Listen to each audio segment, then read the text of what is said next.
We are around the world, and we touch the lives of peoples of all ethnic groups. And so, my friends, today, as you know, we continue our narratives and our reports on behalf of people of color. So, top on our chart today is nothing other than the astounding victory of Doug Jones to become the next senator from the state of Alabama. Wow, what happened? But even more importantly, what does it mean for Alabama to have a Democratic senator in the United States of America? What does it mean to black people, or for black people? What does it mean for people of color? What does it mean for domestic tranquility and international peace? That's the thing we have to now focus on. Yes, there are winners and losers in every election. And surely, Roy Moore was a loser in this last senatorial special election in Alabama. But also, another loser was the President of the United States of America, President Donald Trump, who put his imprimatur, put his signature on the candidacy and campaign of Moore, who lost. And he did it because he felt, as many Republicans, that what was more important than morality and our moral foundation, politics, was more important. He was more concerned about who would control the United States Senate, what party would control the United States Senate, rather than being concerned about the millions of women who find themselves oftentimes abused in silence. Women came out and made allegations against Moore. One, of course, said when she was 14 years old, he abused her. Guess what? Women in Alabama marched to the polls in record number. Not just black women, but all women. Therefore, they ensured that we have now a Democratic senator from the state of Alabama. And Doug Jones will be sworn in very shortly. We're going to have to take a short break, and when we come back, we're going to pick up our discussion. Stay with us. Adopt US Kids presents Multiple Choice Parenting. You're bringing your daughter to a pop concert. Do you A, wear earplugs? Isn't this fun, Dad? I have a sharp pretzel.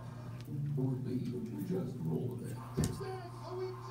I love you, girlfriend. I love you. You don't have to be perfect to be a simple parent. Into foster care will love you just the same. For more information on adoption, visit adoptuskids.org. A message from the U.S. Department of Health and Human Services, Adopt U.S. Kids, and the Ad Council. You're back on.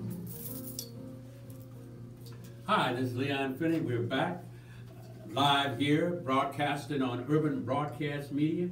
Download the UBM app on Google and Play. And make sure that you are using that app at all times. You can look and listen to us all day long on one of our channels. Again, we are here to spread the news, talk about what's going on. And I would just like to close out by saying that I don't begrudge Mr. Moore. I celebrate who ran for the United States Senate in Alabama, but we do celebrate the election of Doug Jones. And you can run and tell that. Now, my friends, we have a new effort by the Cook County Treasurer to make sure that tax bills, property tax bills, are paid, I would say, by property owners as compassionate as possible. The county treasurer here in Cook County, Maria Pappas, just announced Tuesday that her office will make it easier for local taxpayers to still get their property taxes deducted from their overall tax that they pay to the federal government. Prepayments for the first property tax installments are still due December 31st.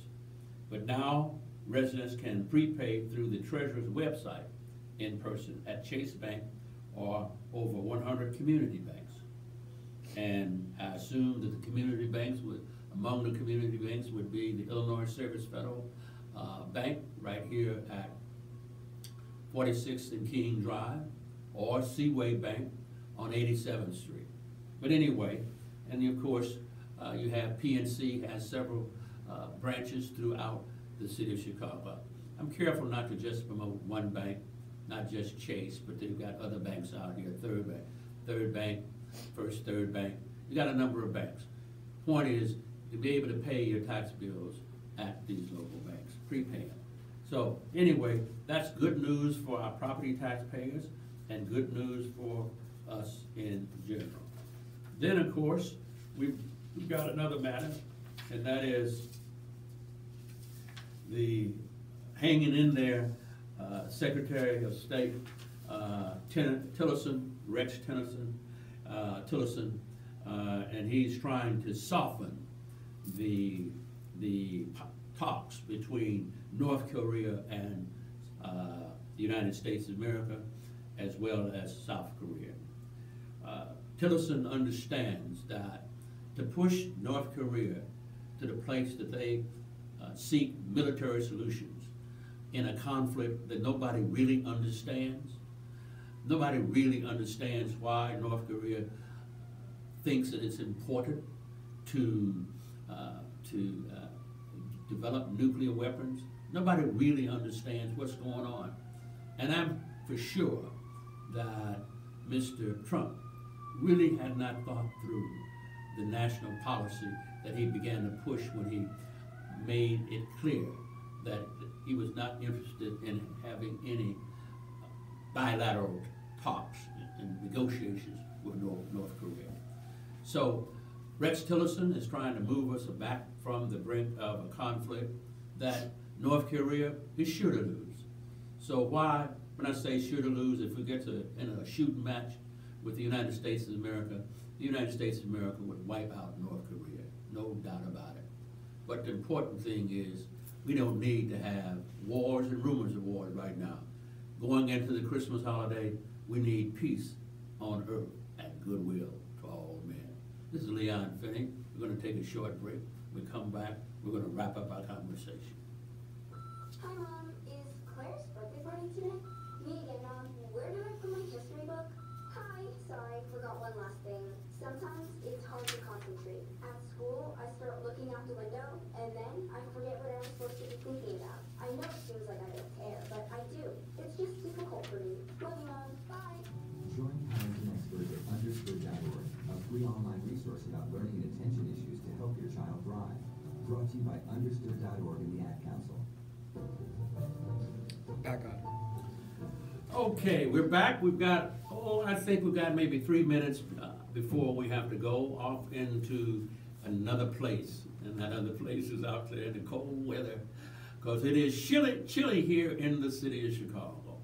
Well, my friends, as my wrap-up commentary, I'd like to say that while we lost, I think, a president or chief executive officer of Chicago Public Schools in the person of Forrest Claypool, Black Chicago gained a new chief executive officer that will be African American and female, and women gained, because once again, the helm of our Chicago Public Schools at the level of the chief executive officer is occupied by an African American woman.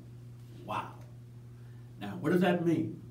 It means that for the first time since Ruth Love was the CEO of Chicago Public Schools. You have a woman, African-American woman, to be the leader of our public school system here in the city of Chicago.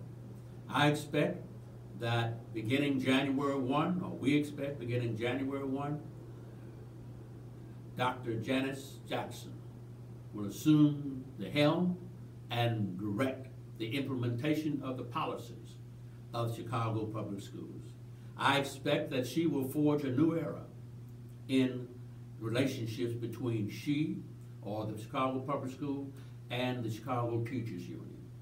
She comes out of the ranks, starting out as a teacher here in the city of Chicago, rose through the ranks, part of the public school system, went to grammar school, public high school, and of course, she now served, the current position she's serving in is Chief Education Officer, where she distinguished herself. And we look forward to her distinguish herself further in her new position. Janice Jackson can take a moment to bless the Lord and know full well that she has been chosen among and from many to lead our public school system. That means, I believe, good things for the city of Chicago and for the thousands of our students. It means that we will have a new chapter focused on dealing with our high schools. While our grammar schools are achieving above national norms, our high schools are in sad shape. Look for Janice Jackson as the Chief Executive Officer to forge a new way to deal with our public high schools. And it's not just about closing schools, it's about how to keep schools functioning at the highest possible level at the high school. I am simply saying that thank you very much, Frank Clark. You chose, and yet you are the chairman of the Chicago Board of Education. Thank you for your entire board for picking one of our own, Janice Jackson, to be the new Chief Executive Officer of Chicago Public Schools. We celebrate this moment as we go into the holiday season. And we thank everybody and all Chicagoans as we look forward to a new chapter in our Chicago Public Schools. This is LeonFinney, and you can run and tell that. Man, do I love cars.